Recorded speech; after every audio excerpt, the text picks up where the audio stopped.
La segunda ley de Newton, F igual a m por a, combinada con una fuerza recuperada, conduce a un movimiento que se repite a sí mismo en iguales periodos de tiempo, produciendo lo que se conoce como movimiento armónico.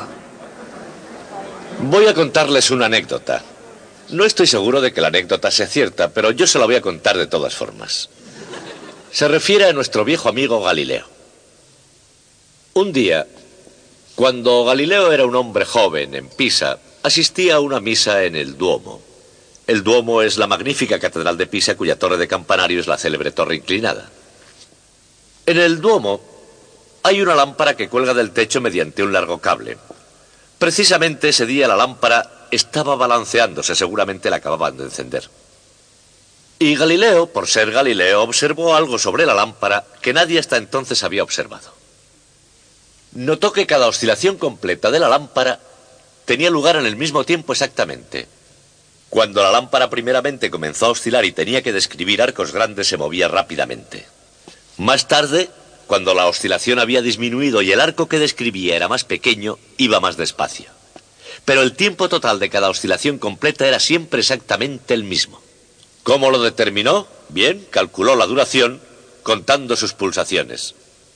Yo me he preguntado cómo es que, habiéndose dado cuenta de que estaba haciendo un gran descubrimiento, su pulso no empezó a correr y estropeó las mediciones. Por si acaso, él calculó la duración de su pulso. Cada oscilación completa de la lámpara habría durado de 5 a 6 segundos y él tendría que observar el recorrido de muchas oscilaciones completas cuando el movimiento se hacía cada vez más pequeño, contando sus pulsaciones cada vez para asegurar que cada oscilación tenía lugar en el mismo periodo de tiempo. El sermón debía ser muy aburrido. La lámpara aún sigue allí, en el Duomo, en Pisa. Se llama la lámpara de Galileo y por unas cuantas liras compran una postal de ella a los emprendedores vendedores callejeros una vez que salen a la piazza. Habrán visto que la anécdota es bastante buena. Lo único que no marcha bien es que, según los archivos de la iglesia, la lámpara no fue instalada hasta 10 años después de la muerte de Galileo. Pero Galileo hizo ese descubrimiento y fue extremadamente importante, porque acababa de descubrir que el péndulo podía ser usado como un sistema para medir el tiempo. Y de hecho su descubrimiento dio como resultado el invento de los primeros relojes de precisión. El tipo de movimiento que él estaba estudiando se llama movimiento armónico simple. Este simple peso, oscilando arriba y abajo colgado de un simple muelle, repite su movimiento una vez cada segundo. A medida que pasa el tiempo, su movimiento va disminuyendo y sus desplazamientos se hacen más cortos. Pero sigue tardando exactamente 1 segundo en cada ciclo. Es un aparato perfecto para llevar la cuenta del tiempo, y su movimiento se llama movimiento armónico simple.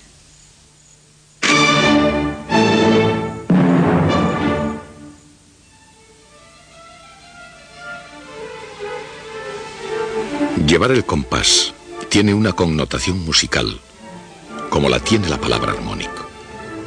Esto no es un accidente del lenguaje. Los instrumentos musicales comparten una propiedad especial con los pesos oscilando. Ambos generan vibración a una cierta frecuencia, la que produce cierto tono o nota. Eso no cambia cuando el movimiento decrece.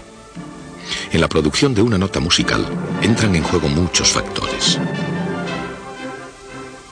La longitud de la cuerda de un instrumento, el tamaño y la forma del mismo, la técnica y la destreza del músico para tocarlo. Sin embargo, en la física de la música hay un factor que nunca varía. Una vez que se ha dado una nota, el tono del sonido permanece igual, aun cuando disminuyan las vibraciones. ¿Por qué el tono permanece constante? En el lenguaje de la mecánica clásica, la F en la ecuación de Isaac Newton, F es igual a masa por aceleración.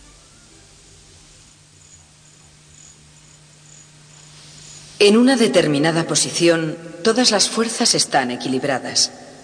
Sin embargo, cuando el muelle está estirado, tiende a tirar de la masa hacia su posición original. Cuanto más se desplace la masa, mayor será la fuerza que tira. El mismo principio funciona a la inversa. Cuando el muelle está comprimido, trata de empujar la masa hacia su posición original. Cualquiera que sea la dirección en la que se mueva la masa, aparece una fuerza para oponerse al desplazamiento. La combinación de esta fuerza y la inercia de la masa será la clave para llevar cuenta del tiempo. En cada punto de su movimiento, la fuerza neta es proporcional y de dirección opuesta a la distancia x desde la posición de equilibrio a la masa. La ecuación es F igual a menos kx. El valor de k depende de la rigidez del muelle.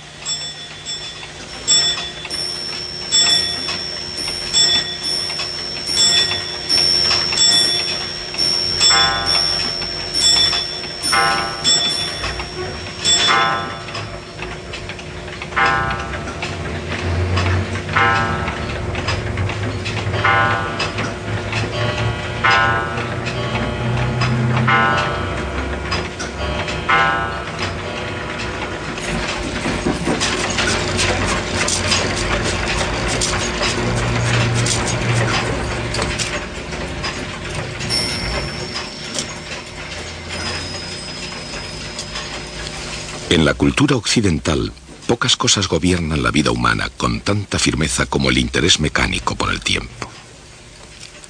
Aunque el avance de la tecnología permite a la gente tener más tiempo libre, parece existir una necesidad constante de instrumentos cada vez más precisos para medir el tiempo. La preocupación por el tiempo no es un fenómeno del ritmo frenético del siglo XX. Se desarrolló gradualmente, hora a hora, todos los días, durante miles de años.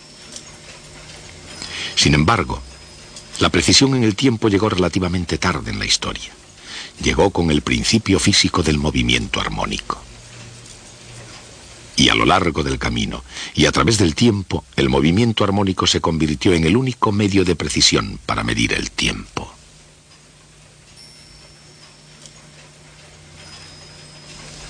Pero ya es hora de volver al principio. ¿Cómo se desarrolló el concepto de tiempo? Probablemente presenciando los ciclos de la naturaleza. El cambio de las estaciones.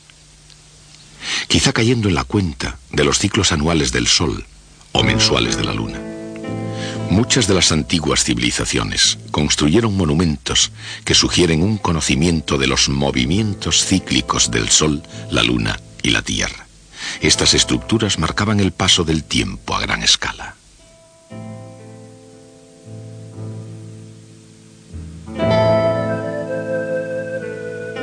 En los primeros calendarios se notan los esfuerzos por dividir los ciclos anuales en periodos más cortos.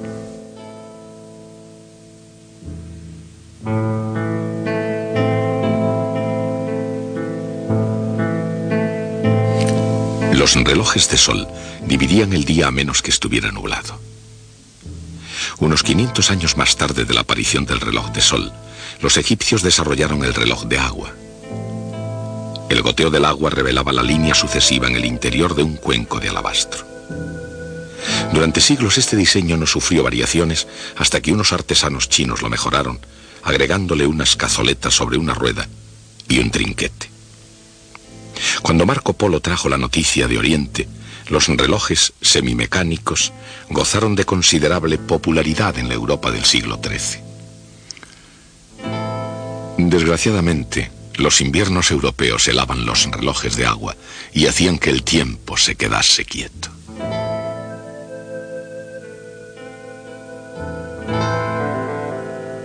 Los relojes de arena no se helaban.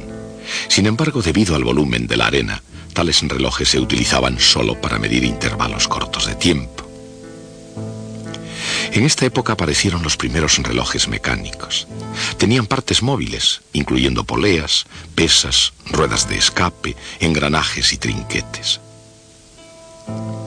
Frecuentemente eran piezas ornamentales de delicada artesanía y siempre su precisión variaba de acuerdo con la pericia del fabricante y la calidad de los materiales de que disponían. Los primeros relojes mecánicos suponían una considerable mejora, pero el tiempo todavía no era algo que la gente pudiese contar con exactitud.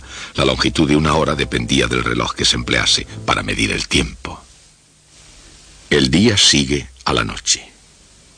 Una estación a otra. Un año sigue a otro año. Los movimientos sin fin de la Tierra, siguiendo las inexorables leyes del universo mecánico, marcan el tiempo perfecto. Cada reloj hecho por la mano del hombre es un intento de imitar la precisión de la naturaleza. A pesar de lo ingenioso que fueran los antiguos relojes de agua, los de arena y los mecánicos fracasaban en medir el tiempo con precisión, al menos por periodos largos. ¿Por qué? Porque olvidaron imitar un aspecto esencial del reloj de la naturaleza, el ciclo. El tiempo y la naturaleza son cíclicos, día y noche, invierno y verano. Los ciclos se suceden a sí mismo indefinidamente. Desde una célula microscópica a la rotación de las galaxias, la naturaleza se repite en oscilaciones. Hay ciclos naturales.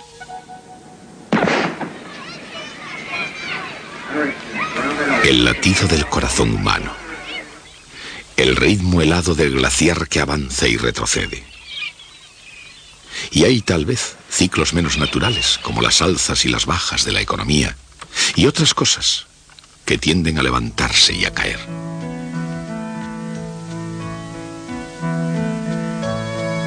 Sin embargo, estos ciclos no operan bajo las mismas leyes que gobiernan al reloj de la naturaleza.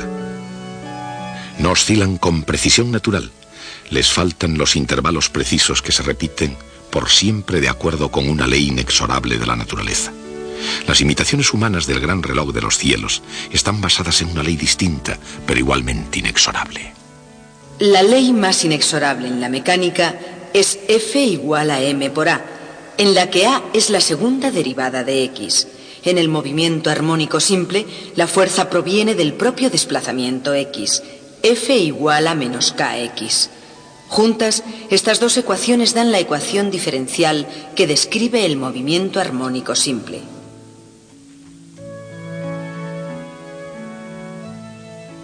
Esa